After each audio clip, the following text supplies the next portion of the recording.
मित्रांनो, लग्नानंतर होईलच प्रेम या मालिकेच्या आजच्या भागामध्ये नंदिनी ही लगेचच आपल्या रूममध्ये जायला निघते. तिच्या पाठोपाठ जीवा सुद्धा असतो, पण नंदिनी त्याच्याकडे दुर्लक्षच करते आणि पुढे पुढे निघते. त्यावेळी आता ती रूममध्ये जाते आणि जीवाला आतमध्ये येऊ न देता पटकन दार बंद करते. तेव्हा जीवाच्या हातात ते आनंद निवासचं मॉडेल तसंच असतं आणि त्याला खूप वाईट वाटतं की नंदिनीने माझ्या तोंडावर दार बंद केलं. तर नंदिनी दार बंद करून आतमध्ये एकटीच बिचारी खूप रडू लागते. तर आता बाप्पाची प्रतिष्ठापना झाली तेव्हापासूनचे सर्व क्षण आता नंदिनीला आठवू लागतात की जीवा कशा प्रकारे मला मदत करत होता. अगदी स्वतःचं हक्काचा आनंद निवास असल्यासारखं सगळ्यांमध्ये मिळून मिसळून गेला होता. विसर्जनापर्यंत त्याने अजिबात कोणत्याही परिस्थितीत माझी साथ सोडली नाही. इकडे जीवा सुद्धा बाहेर तसाच उभा असतो. ॲक्च्युली त्याचीही काही चूक नसते. तो आता ती मॉडेल हातात घेऊन तसाच त्याच्याकडे बघत राहतो आणि त्याला आठवतं की जेव्हा मी छातीवरचा टॅटू जाळला होता तेव्हा कशा प्रकारे नंदिनीने अगदी मनापासून माझी सेवा केली होती आणि मला लवकरात लवकर बरं सुद्धा तिच्यामुळेच वाटलं होतं. आणि आतापर्यंत नंदिनीने त्याच्यासाठी काय काय केलं हे सगळं आता त्याला आठवत असतं आणि म्हणूनच तो आता एकदम रडू लागतो. त्याला खूप वाईट वाटलेलं असतं, पण त्याचा आता नाईलाज असतो. आतमध्ये नंदिनी ही रडत रडतच आरशामध्ये पाहते आणि तिला आता स्वतःचं अस्तित्व हरवल्यासारखंच वाटतं. तर बाहेर आता जीवा ते मॉडेल घेऊन हातात तसाच उभा असल्यामुळे त्याला आता आठवतं की कशा प्रकारे नंदिनीने हे सगळं तोडून टाकलं. त्याचबरोबर आतमध्ये नंदिनी आपल्या कपाळावरची टिकलीच काढून फेकते. तेथे असणाऱ्या सर्व वस्तू अस्ताव्यस्त फेकते.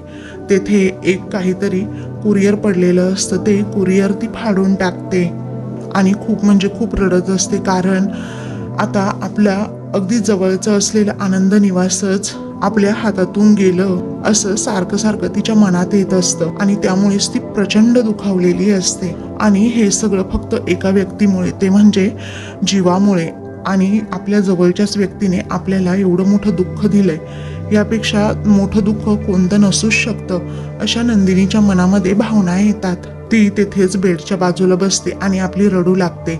इकडे आता बाहेर जीवा हा दरवाजाजवळ बसतो आणि एकदम विचार करत राहतो आणि त्याच्याही डोळ्यात पाणी येतं. त्यानंतर आता नंदिनीला मुळे खूप काही भोगावं लागते असं जीवाला वाटतं आणि तो ताडकन उठतो, आपला कोट हातात घेतो आणि लगेचच बाहेर जायला निघतो. तर मिथून आता बाहेर असतो. मिथून म्हणतो, ए जीवा थांब. अरे जिगरी दोस्ता, एका घरात राहून आपली भेट होत नाही. अरे आय डोंट लाईक धिस. एवढं बिझी कसं झालास रे तू बाळा, मला कळतच नाही. जीवा अगदी रडक्या आवाजातच म्हणतो की काका बिझी मी नाही, अरे तू जास्त बिझी झालास. मग आता मिथून म्हणतो, हो रे बाबा मी झालोय जरा बिझी, कारण 2-3 बिझनेसच्या आयडिया माझ्या मनात आहेत ना, डोक्यात आहेत, त्यामुळे प्रत्यक्षात उतरवण्यासाठी प्रयत्न करतोय. मग त्यासाठी याला भेटायचं त्याला भेटायचं, धावपळ सुद्धा होते ना मग माझी खूप. मग म्हणजे मदतीचा हात कुणीतरी मला देईल असं वाटतं रे नेहमी. तेव्हा मदतीचा हात आहे की तो खाली ओढणारा हात आहे हे नक्की बघून घे, हा नीट पडताळून बघ, चांगलं व्यवस्थित बघ, असा आता जीवा मिथूनला सल्ला देतो. तेव्हा मिथून म्हणतो, हो बाळा तुझंही बरोबर आहे. अरे लहान मुलाला आपण जेव्हा घास भरवतो, अरे आपण किती सहजपणे त्याला घास भरवत असतो, पण असं ते सहज नसतं. तो तोंड उघडतो की नाही हे अगोदर बघतो आणि मग भरवतो ना घास. आणि कसं आहे ना, आपण तर शिकले सवरलेले अगदी एज्युकेटेड माणसं आहोत आणि आपण असं दुर्लक्ष करून चालणार नाही या गोष्टींकडे. कारण कसं असतं ना जीवा, या जगात माणसं साधी सरळ नाही आहेत. आपण कुणाकडूनही मदत घेताना किंवा कुणालाही मदत देताना आपल्या अनुभवातून आपण काहीतरी ऑलरेडी शिकलेलो असतो, तरच मदत स्वीकारतो किंवा तरच समोरच्याला मदत करतो. आणि आता तुला म्हणून एक उदाहरण सांगतो. तुला तर महाभारत माहितीये, त्याचबरोबर शकुनी मामा सुद्धा माहितीये, युधिष्ठिर सुद्धा माहितीये. पण आता शकुनी मामाने काय केलं आणि त्या काळी मामाने कशा प्रकारे आपल्या भाच्याचा केसाने गळा कापला, ही सगळी महाभारतातली गोष्ट आता मिथून जीवाला सांगतो. तेव्हा जीवालाही समजतं आपल्या बाबतीत असंच काहीतरी झाले. गोड बोलून आपल्या वडिलांचे पार्टनर अगोदरचे बिझनेसमॅन आहेत असं म्हणून भास्कर आणि राजनने कशा प्रकारे मला जवळ केलं, त्याचबरोबर माझा केसाने गळा कापला आणि माझ्यापासून सर्वात जवळची व्यक्ती माझी नंदिनी ही दुरावली गेली. आणि माझ्या नंदिनीचं स्वप्न सुद्धा. आणि हे बघ, वनवासाला पाठवलं ना युधिष्ठिराला, आणि ह्याला इतिहास साक्षी आहे, मी नाही बाबा. आता इथून पुढे बिझनेस करायचा म्हटल्यानंतर मी सगळं पारखून निरखूनच घेणार, तसं नाही घेणार कुणाची मदत मी अजिबात. तो बिझनेस नाही झाला तरी चालेल, पण केसाने गळा कापणारी माणसं नको मला माझ्या आयुष्यात, असं जीवाला काहीसं मिथुनने सांगितल्यामुळे जीवाच्या डोक्यात आता प्रकाश पडू लागतो. तर जीवा काहीही बोलत नसतो, एकदम शांत शांत असतो. मिथुन विचारतो, अरे जीवा ऐक ना, आज आनंद निवासची 10वी अॅनिव्हर्सरी आहे ना, विसरलो हा मी. अभिनंदन जीवा, अभिनंदन, असं म्हणून तो जीवाचं आता खूप अभिनंदन करतो. तेव्हा जीवा हात झडकारतो आणि म्हणतो, ए काका काय करतोयस काय रे यार तू. मग आता तरीही मिथून अगदी कॅज्युअली हसल्यावारी घेतो. नक्की जीवाला काय झालं हे त्याला कळत नसतं आणि म्हणूनच तो म्हणतो, अरे बापरे सॉरी हां, मी तुझं नाही तर नंदिनीचं अभिनंदन करायला हवं ना. मग आता जीवा तरीही शांत असतो. तेव्हा काय रे जीवा काय झालं सांग ना अरे, असं म्हणून मिथून गप्प होतो आणि तुझ्या आनंदाच्या फुग्याला कुणी टाचणी लावली का असं विचारतो. तेव्हा जीवा म्हणतो, कारण माझ्या आनंदाचा फुगा मीच फोडून मोकळा झालोय अरे काका. अरे काका, नंदिनीच्या आयुष्यातला सगळ्यात मोठा आनंद मी हिरावून घेतलाय रे. त्यावेळी अरे काय झाले काय नक्की मला सांगतोस का, असं मिथून विचारतो. मग जीवा म्हणतो, बोलणं विसरलं होतं रे मी, पण नंदिनीने मला बोलायला शिकवलं. मला तिने पुन्हा नव्याने उभारी दिली आणि लगेच जगायचं कसं हा सुद्धा मंत्र दिला, आणि मी काय केलं तर माझेच पंख छाटून टाकले, असं जीवा रडकुंडीला येतच बोलतो. तेव्हा मिथूनला वाईट वाटतं, नक्की काय झालंय त्याला माहीत नसतं आणि म्हणून तो विचारतो, काय झालं जीवा तू असं का बोलतोस. तेव्हा नक्की तिकडे काय काय घडलं, कशा प्रकारे माझ्या चुकीतून नंदिनीचं आनंद निवास हे हातून गेलं, त्याचबरोबर माझ्याबरोबर बिझनेस डील करून माझी आयडिया चोरून भास्कर राजांनी कशा प्रकारे माझ्यावरच गेम फिरवला आणि ते आनंद निवास सुद्धा त्यांनी विकत घेतलं, ते पण माझ्या प्रोजेक्टसाठी, आणि नंदिनीच्या नजरेतून मला उतरवलं. हे सगळं आणि सगळं आता जीवा हा मिथुनला सांगतो आणि आनंद निवास खाली करण्यासाठी फक्त 15 दिवसांची मुदत दिली. हे सगळं सांगितल्यानंतर मिथुनच्या पायाखालची जमीन सरकते आणि तो एकदम हादरून जातो, कारण त्यालाही माहीत असतं आनंद निवास म्हणजे नंदिनीसाठी काय आहे. त्यावेळी आता मिथुन म्हणतो, जीवा तू हे काय करून बसलंस रे बाळा. अरे एवढं सगळं होऊन देखील नंदिनी सारखी मुलगी तुझ्या पाठीमागे उभी राहते आणि तू काय केलं तर तिच्या पायातला त्राण काढून घेतलास जीवा. हे योग्य नाहीये, हे बरोबर नाहीये. तेव्हा जीवा सुद्धा म्हणतो, माझ्या हातून खूप मोठी चूक झाली रे काका, काय करू मी. मग आता तू चूक नाही तर गुन्हा केला आहेस, असं मिथून म्हणतो. अरे तू तिच्या पायाखालची जमीन फक्त काढली नाही तर आता तिच्या स्वप्नांचं आभाळ सुद्धा तू ओरबाडून घेतलंय जीवा. अरे तुझ्या एवढं मूर्ख ना मी सुद्धा नाहीये. मी नाही बिझनेस केला पण असं फसलो नाही कुठे, त्याचबरोबर असं लाखो करोडोचा व्यवहार एका क्षणातच नाही केला. अरे तुला साधी जमीन बघता आली नाही नक्की कोणती आहे आणि कोणती नाही. अरे मला माहिती आहे नंदिनी तुला म्हणाली असणार की जमीन बघून घ्या अगोदर, प्लॉट बघून घ्या, पण तूच ऐकलं नसेल. त्यांच्यावर डोळे झाकून विश्वास ठेवला असेल जीवा तू, आणि ती म्हणाली सुद्धा असेल की जीवा कुणावरही विश्वास ठेवू नका, एवढी मोठी डील करताना कितीही जवळचा व्यक्ती असेल तरीही. पण नाही, तू नंदिनीचं ऐकलं नसेल आणि पुरता खड्ड्यात गेलाय आता तू जीवा. तुझी अक्कल काही शेण खायला गेली होती का, असं म्हणून मिथून त्याला तडातडा बोलू लागतो. मग आता जीवा म्हणतो, हो गेली होती माझी अक्कल शेण खायला, कारण नंदिनीने 4-5 वेळा बजावून सांगितलं होतं की जे काही कराल ना ते अगदी शांतपणे करा, इमोशनल होऊन करू नका कोणताही बॉन्डवर साईन वगैरे. पण नाही, मी नंदिनीचं नाही ऐकलं आणि तिचं नाही ऐकलो ना, आणि म्हणून पुरता अडकलो. तेव्हा माझ्यामुळे सगळं संपलंय आता, असं जीवा स्वतःला दोष देत म्हणतो. मिथून म्हणतो, अरे संपलं नाही, संपवलं तू. तिच्या आनंद निवासमधली माणसं तू उघडी पाडलीस रे जीवा. आता या सगळ्यांचा शिव्याशाप ना तिला मिळणार आहे फक्त तुझ्यामुळे जीवा, आणि तिचं नाव तुझ्यामुळे खराब होणार आहे, त्याचं पाप तिला लागणार आहे. तुला कळतंय का जीवा. जीवा म्हणतो, पण माझा हेतू तसा नव्हता रे, तुला तर माहीत आहे ना त्यांनी फसवलंय मला, पण माझ्यामुळे ना मी तिच्या माणसांना असं उघड्यावर नाही येऊ देणार, कारण आजवर त्यांनी ना अगदी डोळे झाकून तिच्यावर विश्वास ठेवलाय. तसाच विश्वास त्या सगळ्यांच्या मनात नंदिनीबद्दल कायम राहायला हवा. तेव्हा हो का, काय करणार काय आहेस तू, असं आता मिथून विचारतो. तेव्हा जीवा म्हणतो, वाटेल ते करेन, पण अजिबात असा शांत नाही बसणार मी, कारण ज्यांनी हे केलंय ना त्या एकेकाची जाऊन मी ना आता कॉलरच धरणार आहे. तेव्हा मिथून म्हणतो, जीवा मी तुझ्या पाया पडतो, पण आता ना काही वेगळं करू नकोस रे तू. असं म्हणून तो जीवाच्या अक्षरशः हातापाया पडतो की कोणताही गोंधळ यापुढे घालू नकोस. मग आता मिथून म्हणतो, जीवा तुझं काही खरं नाही रे, तुझ्यापेक्षा माझी ती पिहू आहे ना, ती अगदी लाखपट हुशार आहे, समजलं. अरे 1000 रुपयाची वस्तू घ्यायची असेल ना तर 1000 प्रश्न ती समोरच्याला विचारत असते. अरे करोडोची जमिनीचा तू व्यवहार करायला गेला तेव्हा तू कसा आंधळ्याने विश्वास ठेवला? तुला वाटलं नाही का तेव्हा काहीतरी त्या भास्कर काकाला विचारावं की आपण अगोदर जमीन बघूयात आणि मग नंतर व्यवहार करूयात? तुझी अक्कल ना खरंच शेण खायला गेली होती हा.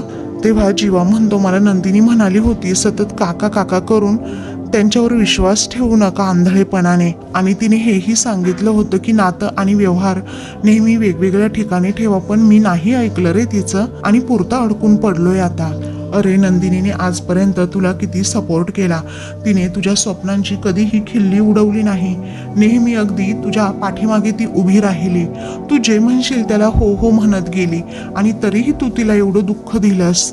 अरे इतरांच्या बाबतीत ते चित्र वेगळं असू शकतं आणि ते आहे, आणि तेच चित्र ना माझ्या बाबतीत सुद्धा आहे, कारण मी एवढे प्रयत्न करतोय, एवढं काय काय करायला जातोय, आणि माझी बायको आहे ना मंजू, ती माझ्या पाठीमागे नाही कधी उभी राहत, ती माझ्या कामाची ना भंकस करत असते. माझ्या मुलींसमोर ती माझा अपमान करते, ना करता नवरा ना करता बाप असं म्हणत असते. अरे माझ्या मुलीसमोर, लेकरा बाळांसमोर माझी बायको जर माझा अपमान करत असेल तर काय वाटत असेल रे माझ्या जीवाला?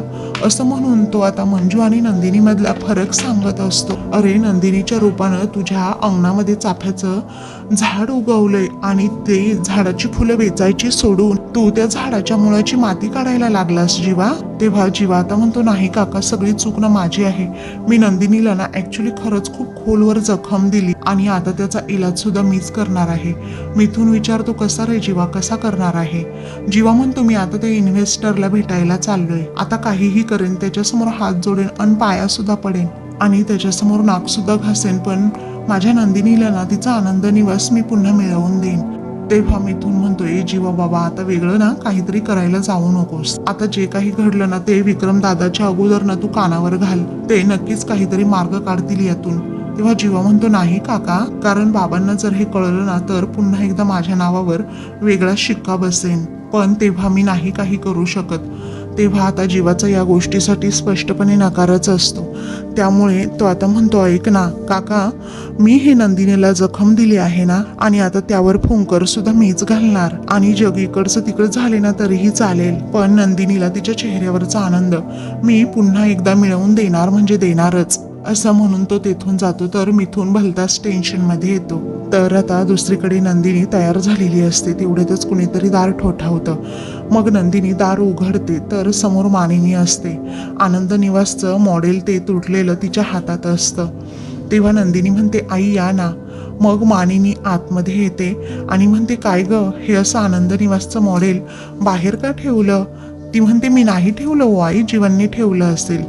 ती म्हणते, ठीक आहे जीवाने ठेवलं असेल, पण असं बाहेर का ठेवलं? मग आता ते तुटलं ना म्हणून त्यांनी तसं ठेवलं असेल, बाजूला टाकून द्यायला, असं नंदिनी पुन्हा म्हणते. त्यावेळी मानिनी म्हणते, अगं पण मला जीवाकडून ही अपेक्षा नव्हती, तो जोडेल असं मला वाटलं होतं. तेव्हा नंदिनी तिच्याच विश्वात असते आणि म्हणते, आता ते जोडून तरी काय उपयोग आहे? तेव्हा मानिनी विचारते, म्हणजे असं का म्हणतेस तू? तेव्हा नंदिनी म्हणते, नाही म्हणजे ज्या कामासाठी त्यांनी हे मॉडेल बनवलं असेल ते काम तर झालंय आता. मग आता मानिनी म्हणते, हो ठीक आहे ना, काम झालेलं असेल, तुटलेलं असेल, तरीही या सगळीकडे दुर्लक्ष करेल असा नाहीये ना आपला जीवा.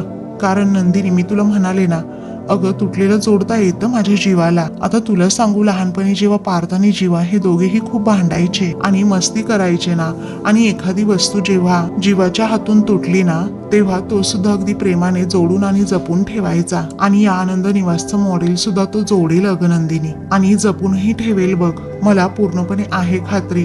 असा जीवावर असणारा विश्वास हा मानिनी नंदिनीला आता बोलून दाखवते. तर नंदिनीला जीवावर काडी मात्र ही विश्वास काही आता राहिलेला नसतो. दुसरीकडे पार्थ मात्र आता रस्त्याने चाललेला असतो. त्याची नजर फक्त आणि फक्त काव्याला शोधत असते, पण त्याला काव्य कुठेच आता दिसत नसते. त्यामुळे आता पार्थ एकदम खचून गेलेला असतो. काव्याबरोबर घालवलेले सर्व क्षण, सर्व प्रसंग आता त्याला आठवू लागतात. तिने त्याच्यासाठी काय काय केलं हे सगळं आठवताना आता पार्थला त्रास होत असतो, कारण काव्याचा कुठेही पत्ता लागत नसतो. काव्याचं ते हसणं, काव्याचं इमोशनल होणं, काव्याचं ते नटखट वागणं, सगळं काही आता त्याला आठवत असल्यामुळे तो एकदमच तिच्यामध्ये हरवून गेलेला असतो. आता पार्थला असं होत असतं की कधी एकदा काव्य मला दिसेल. काव्याची आतुरतेने वाट बघत बघत ती कुठे दिसते की नाही हे पाहत पाहत पार्थ बिचारा उन्हातानातून रस्त्यावरून वेड्यासारखा फिरत असतो. अगदी काव्यासाठी ना तो वेडापिसा झालेला असतो. तिच्याबरोबर घालवलेला आतापर्यंत प्रत्येक क्षण आणि क्षण त्याला आठवत असतो. पण काव्या कुठेच न दिसल्यामुळे त्याचा सारखा सारखा हिरमोड होत असतो. तर आता दुसरीकडे मानिनी नंदिनीला विचारते, काय ग जीवा कुठे गेलाय? तेव्हा नंदिनी म्हणते नाही माहीत. तेव्हा मानिनी विचारते, माहीत नाही म्हणजे असं कसं बोलू शकतेस तू नंदिनी? तेव्हा नंदिनी म्हणते, ते कुठे काय सांगून जातात मला. तेव्हा मानिनीला आता वाईट वाटतं आणि म्हणते, हे कार्ट ना खूप लहरी आहे. मला असं वाटतं ना मित्रांचा वगैरे फोन आला असेल म्हणूनच हे मॉडेल वगैरे असं बाहेर ठेवून गेला असेल. आता मला माहिती आहे नंदिनी हा जीवा असा अल्लड आहे, असा लहरी आहे, पण तू समजून घेशील ना ग नंदिनी? अगं हळूहळू का होईना तू ना त्याला ताळ्यावर आण, अशी अपेक्षा आता मानिनी नंदिनीकडून ठेवते. तेव्हा नंदिनी आता एकदमच शांत होते. तेव्हा मानिनी सतत तिला विचारते, काय ग आणशील ना माझ्या लेकाला ताळ्यावर? ती कशी कशी हो म्हणते. मग आता मानिनी म्हणते, सॉरी नंदिनी, जिथे नकाराची अपेक्षा नसते ना तिथेच काहीतरी मागण्याची इच्छा होती अगं माझी. आणि तुला एक मनापासून सांगू का, या घराची सगळी जबाबदारी फक्त तुझ्यावर आहे. तूच हे घर सावरू शकते आणि सांभाळू शकते. तेव्हा नंदिनी आता भलतीच टेन्शन मध्ये येते. तर दुसरीकडे जीवा आता त्या राजनला म्हणत असतो, सर ऐकून घ्या, अहो माझ्या आयुष्यातली ही एक फक्त डील नाहीये तर विश्वास सुद्धा आहे. अहो एखाद्यासाठी जीवन मरणाचा प्रश्न असतो ना तितका मोठा आहे. माहितीये सर, व्यवहार एका जागी आणि नाती दुसऱ्या जागी असतात, परंतु सर अहो तुमच्यासाठी सुद्धा एखादा हळवा कोपरा किंवा एखादी दुसरी नस असेलच की त्या बाबतीत तुम्ही ते बिझनेसमध्ये आणाल तरी कसं?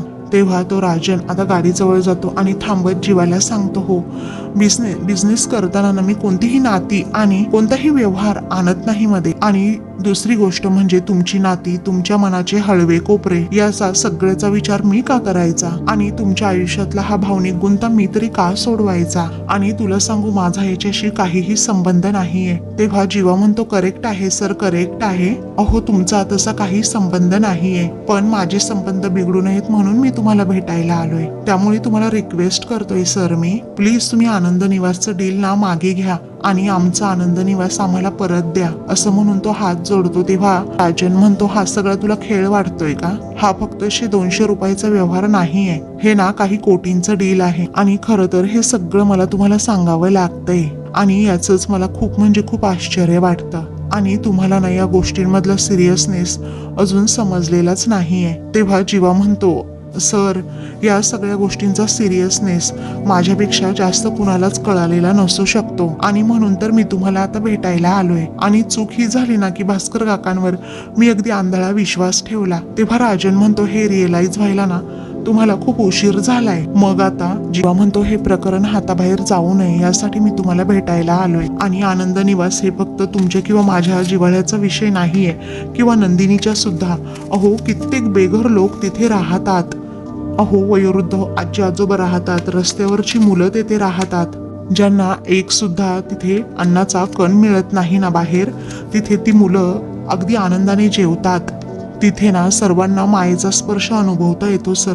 त्यामुळे प्लीज प्लीज मी रिक्वेस्ट करतोय, असा आनंद निवास आमच्या हातातून काढून घेऊ नका. आता जीवाने एवढं सगळं सांगितल्यानंतर राजन मात्र विचार करतो. दुसरीकडे मानिनीचं हे कोड्यातलं बोलणं ऐकून नंदिनी शॉक होते आणि विचारते, आई तुम्ही असं का बोलताय, मलाच कळत नाहीये. तेव्हा मानिनी म्हणते, काही नाही ग, मनात आलं म्हणून बोलले.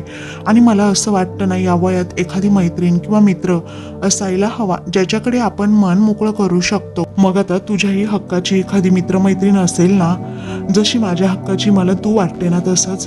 तेव्हा नंदिनी म्हणते, हो लग्ना अगोदर आईच माझी मैत्रीण होती.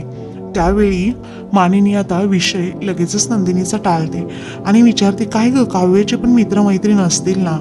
तेव्हा नंदिनी आता म्हणते की हो, अहो लग्ना अगोदर ना आम्ही तिघीही एकाच खोलीत झोपायचो, त्यामुळे गप्पा व्हायच्या आणि एकमेकींचं सगळं सिक्रेट सुद्धा आम्हाला कळायचं. तेव्हा ये ना, बस ये, आपण गप्पा मारूयात असं मानिनी म्हणते. आणि काव्याने सगळं काही शेअर केलं असेल ना ग तुझ्या बरोबर, असं नंदिनीला विचारते. नंदिनी म्हणते हो, तसं काव्याने कधीच काही माझ्यापासून लपवलेलं नाहीये, कारण ती जे काही करते ना ते मला सांगते म्हणजे सांगतेच. पण काय झाले काय आई? अहो, काही झाले का? काव्याचं काही आहे का? असं अचानक मला सगळ्या गोष्टी का विचारताय तुम्ही? तेव्हा मानिनी म्हणते, अगं काही नाही, हे युगच्या बाबतीत असं काही घडलं ना, त्यामुळे मला सतत अशी सगळ्यांची काळजी लागत राहते. आणि काल हे मला सुद्धा म्हणाले आहेत, अगं हे तुझ्यामुळे झालं, तुझं घरात लक्ष नसतं ना म्हणून. आणि हे युग, काव्या हे दोघे कसे, अगं कॉलेजला जातात ना अजून, ती मुलं बोलत नाहीत ग काही, मनाला येईल ना तसं करून टाकतात, तसंच वागतात. आता युगची मी आई आहे, पण त्याने कधीही काही गोष्टी माझ्याबरोबर शेअर केल्या नाहीत. मग पाहिलं ना, तुझ्याजवळ शेअर केलं. आणि काव्य तर तुझी बहीण आहे, मग तिने काही गोष्टी तुझ्याबरोबर शेअर केल्याच असतील ना, म्हणूनच मी विचारलं की काव्याचे मित्र मैत्रीण कोण आहे हे तुला माहीत असेल. नंदिनी म्हणते हो, ऑलमोस्ट सगळे माहीत आहेत. तेव्हा नंदिनी म्हणते, एक अनिशा जवळची मैत्रीण आणि दुसरी जीविका. तेव्हा जीविकाचं नाव घेतल्यानंतर दोघींनाही आता प्रचंड असा धक्काच बसतो. दोघीही आपापल्या परीने जीविका या शब्दाचा अर्थ अनर्थ लावू लागतात. तर मित्रांनो, पुढील भागामध्ये अनिशा आणि काव्य लायब्ररीमध्ये असतात. अचानक तिथे आग लागते. काव्याने आता जे ट्विन वॉचेस असतं ते काढून ठेवलेलं असतं. मग काव्य जोरात ओरडते की माझं घड्याळ आतमध्ये राहिलंय. त्यावेळी अगं तिथे आग लागली आणि तुझा काही जीव चाललाय त्या घड्याळासाठी, असं अनिशा म्हणते. तेव्हा पार्थ देशमुखांनी मला ते घड्याळ दिलंय, मी असं आतमध्ये नाही ठेवू शकत ते, असं काव्य म्हणते. तर दुसरीकडे आता पार्थ घरी येतो आणि नंदिनी व मानिनीला सांगत असतो, काव्य जेन्युइन आहे, प्रामाणिक आहे, म्हणून आवडतात मला. तेव्हा मानिनी म्हणते, दिसते तशी नाही रे काव्य, तुला कळत नाही का? तेव्हा आता नंदिनी विचारते, म्हणजे मग आता तिच्या अफेअरबद्दल मानिनी सांगणार. तेवढ्यातच पार्थला आता फोन येतो अनिशाचा. फोनवरचं बोलणं ऐकून पार्थला प्रचंड धक्का बसतो, तर मानिनीचं बोलणं अर्धवट राहतं. अशाच मालिकेंची पुढील भाग पाहण्यासाठी चॅनलला सबस्क्राईब करा.